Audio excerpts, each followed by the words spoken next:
ایک طالب علم نے سوال کیا تھا، مجھے یاد ہے، انہوں نے کہا جی حضور کی اولاد میں ایسے بھی سید ہوں جو بے نماز ہوں، یا ایسے بھی ہوں اور شراب پیتے ہوں، تو کیا وہ بھی لائق احترام ہے؟ تو میں نے کہا بھئی یہ تو مفتیوں سے پوچھو، میں تو فتویٰ دیتا نہیں، لیکن فتوے کی زبان کے علاوہ اگر تم بات پوچھو تو کہہ دیتا ہوں، فتوے کی زبان میں نہیں کہ کہیں۔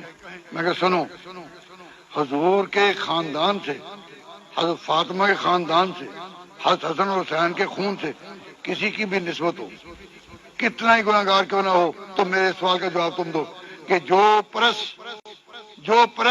یا جو کاتب قرآن کی لکھنے میں کوئی آیت کی غلطی کر جائے یا زیر زبر کی غلطی کر جائے، اس کے بارے میں یہی کہوں گا کہ اس قرآن کو پڑھو نا، لیکن پاؤں کی ٹھوکر اس کو بھی ماری نہیں جاتی۔ قرآن اگر غلط لکھا جائے کہیں تو اس کے بارے میں یہی کہوں گا کہ اس کو پڑھو نا، لیکن پاؤں کی ٹھوکر اس کو بھی ماری نہیں جاتی۔ فاطمہ کے خون کو میرا عقیدت کا سلام۔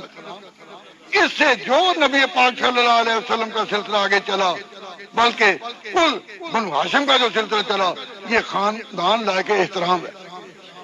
اگر کسی کو غلطی میں مبتلا دیکھو، اس کی پیروی نہ کرو، لیکن پاؤں کی ٹھوکر نہ لو۔ وہ کہے گا پھر سمجھیں کیا کریں گے تو ٹھیک، ٹھوکر نہیں ماریں گے، لیکن سمجھے کیا؟ میں نے کہا سمجھنا ہے تو پھر یوں سمجھو کہ سونے کا ٹکڑا تھا، نالی میں گر پڑا۔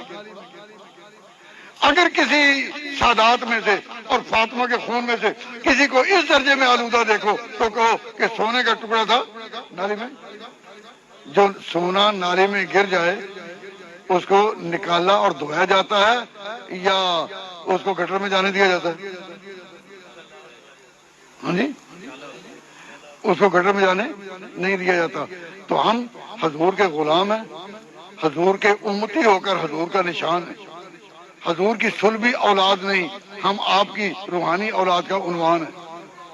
ہم جب اس درجے میں ہیں تو حضور اکرم صلی اللہ علیہ وسلم کی صلبی اولاد جو حضرت حسن اور حسین کے ذریعے باقی رہی، ان کا بھی احترام، اس احترام کو کیا کہتے ہیں؟ محبت۔ اور ایک لفظ ہے اطاعت۔ اطاعت اور ہے، محبت اور ہے۔ اطاعت اور ہے، محبت اور ہے۔ اطاعت صدق کی ہے، سچائی کی، حق کی، سچ کی، اور محبت جذبات کی بھی ہوتی ہے۔